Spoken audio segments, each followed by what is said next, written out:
सरजू बहे रे नदी, ताहे निचवा बहे तिरबनिया बहे रे नदी,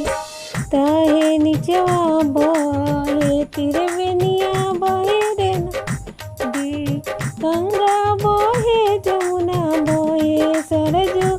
बहे रे नदी, अरे ताहे निचवा बहे तिरबनिया बहे नदी।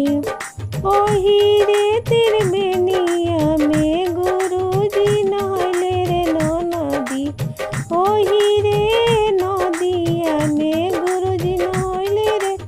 नदी, अरे संगवा में गौरा महारानिया नय तीनोटी नदी, अरे संगवा में गौर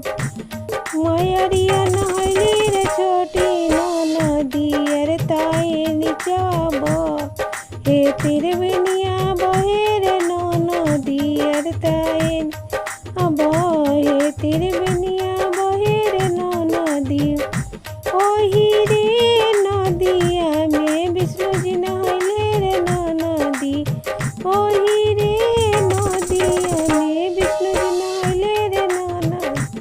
अरे संगवा में लक्ष्मी मायरिया नहली रे नदी, अरे संगवा में लक्ष्मी मायरिया रे छठी नदी,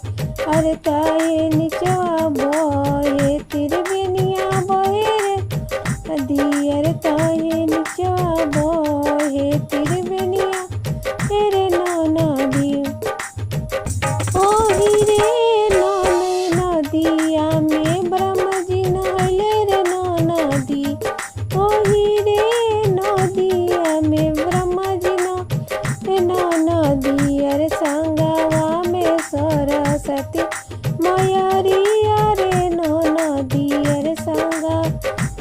सरस्वती मयरिया रे नदी, अरे ताहे निचवा बहे तिरबनिया बहे नदी, अरे ताहे निचवा बहे तिरबनिया बहे रे नदी। ओही रे नदिया में कृष्ण जी नहले रे नदी, ओही रे नदिया में कृष्ण जी नहले नदी, अरे संगवा में राधिका मयरिया रे नदी, अरे संगवा में राधिका मयरिया रे नदी, अरे ताहे निचवा